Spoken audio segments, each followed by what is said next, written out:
So you want to buy yourself a motorcycle, but you're asking, hey man, I don't want to kill myself on this thing. Are they safe? Or maybe you need to have an intellectual conversation with a nitwit that thinks that all motorcyclists are thrill-seeking idiots with a death wish because their only reference to the motorcycle world is through movies like Biker Boys and Torque. If this is you, my fellow goons, I promise you that this video will arm you with the necessary knowledge and truth to come to your own conclusions on whether or not motorcycles are dangerous. But before we start, let me tell you what's extremely dangerous: not subscribing to this channel. So click the subscribe button now. Like like right now. Thank you. So, are motorcycles really that dangerous? First, let's do what everybody else does, which is compare them to other vehicles, like cars. And in that case, there is no comparison.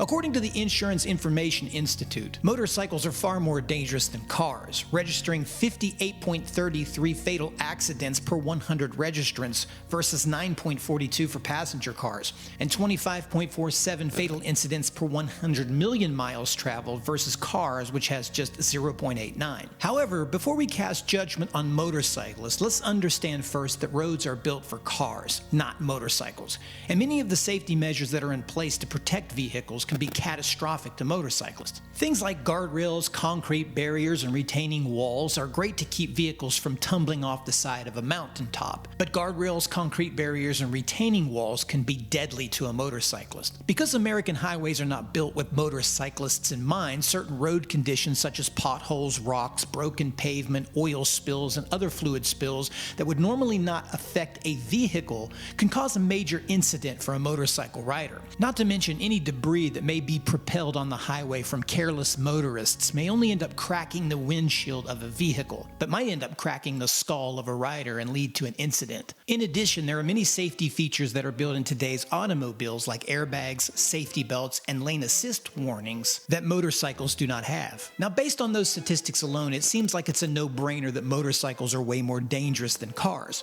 However, when we take a deeper look at who and what is responsible for causing these motorcycle accidents, it tells a much different story. According to the National Highway Traffic Safety Administration, 36% of all fatal motorcycle crashes and 51% of all total motorcycle accidents in 2020 involved alcohol or drug intoxication. Logically, you would think riding a motorcycle while impaired is one of the dumbest decisions you would ever make, but unfortunately, it seems to be a common occurrence, especially at things like motorcycle rallies and poker-style runs.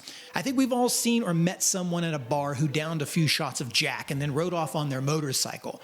Now, perhaps many people feel that they can ride while they are buzzed or hold their liquor well, but it's far more difficult to operate a motorcycle intoxicated than it is a car. Riding a motorcycle safely requires more focus and skills than operating a vehicle.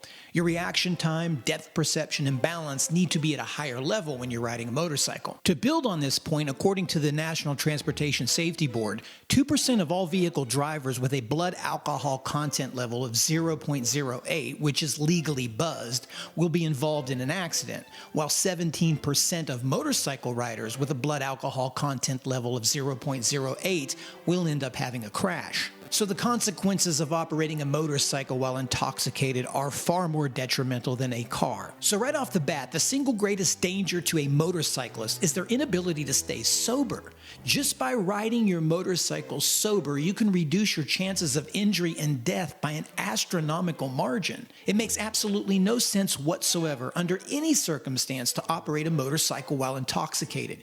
If you do not want to be an unfortunate statistic, just don't do it. Now, if we take a look at the second leading cause of fatalities amongst motorcyclists, it's related to safety gear, or I should say the lack thereof. Now, we can debate forever on whether or not it's too hot in the dead of summer to wear a Kevlar or leather motorcycle jacket, or the serious uncomforts of a road race suit on the highway. But one thing that we cannot debate about is the single most important piece of safety equipment to a rider, and that is a proper helmet. Based on statistics from the NCBI, 96% of all motorcycle fatalities were the result of head injuries. Now, just like driving sober seems to be a logical decision, you would think that wearing a helmet is one too, but not for everyone.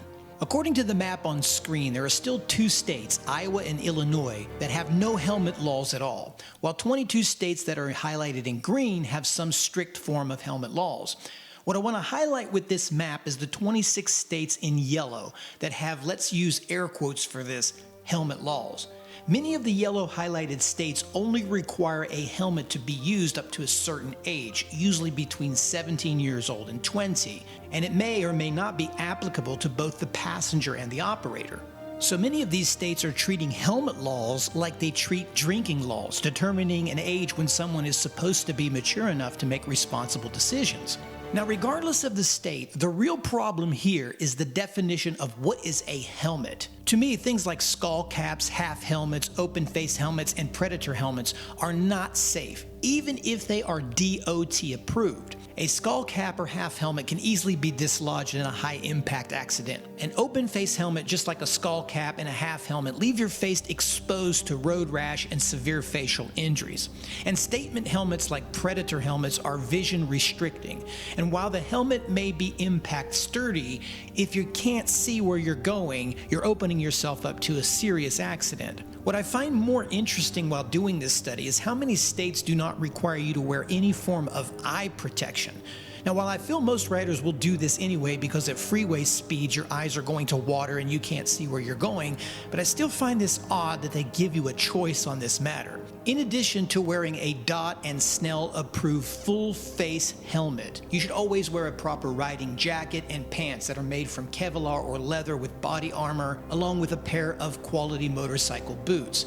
And while road rash and broken feet won't kill you, it can save you months of rehabilitation and pain. The message here is clear. Regardless of the weather conditions or the discomfort of wearing protective safety gear, it's better to be hot and sweaty than dead. I never met a rider who crashed and then said, "Man, I wish I wasn't wearing so much safety gear."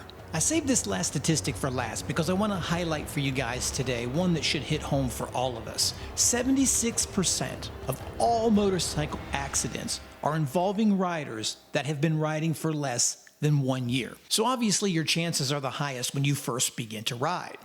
Now, the reason for this is I think that newer riders underestimate the skills that are needed to navigate safely on today's roads. There's a lot to process when you're riding a motorcycle. You have to deal with ever-changing highway conditions, weather conditions, along with other motorists who simply are just not paying attention to motorcyclists. I also feel that new motorcyclists underestimate the power and nimbleness of today's motorcycles, and this often catches them off guard. And while cool as hell, high horsepower motorcycles like the Hayabusa and Kawasaki Ninja ZX-10RR, or the plethora of other 150 horsepower motorcycles, these bikes are no joke, and in my opinion should not be sold to newer riders. They're just too fast for highway use, and today's roads are not built to get the most out of these motorcycles. Now, there's a lot of great motorcycles that are sold today under 600 cc's that are fun to ride and will do most anything that a bigger motorcycle will do on public roads. Plus, owning a smaller bike allows most of us to become better riders because we can use most of the bike's capabilities, which allow us to ride safer and faster. Now, understand that when I say using a bike to its maximum capability, that riding your 200 horsepower motorcycle in a straight line at 160 miles an hour for 25 seconds is not a reflection of ability. And if you think you need a bigger motorcycle because you're tall or heavy, think again. Being large doesn't automatically make you any more capable of handling a motorcycle than a smaller rider. I don't think I can stress enough just how important it is to practice your motorcycle riding skills in a safe environment like a track or bare minimum a parking lot just to get used to your motorcycle, understanding the throttle response, the braking progression, and just how the motorcycle moves based on your input. Now, I know you have heard this public service message before, but I think it's important enough to keep repeating it. There's no more waste of money out there than spending thousands of dollars on bike modifications if you don't know how to ride. Spend your money on your riding gear and your riding skills first. Save the mods for another day. So, goons, have we answered the question? Are motorcycles dangerous? Well, I was once told that anything is dangerous in the hands of a fool. And although there are no guarantees in life, if you choose to be foolish and you ride drunk, wear improper safety gear, and do not learn how to ride your motorcycle, chances are riding will be dangerous for you.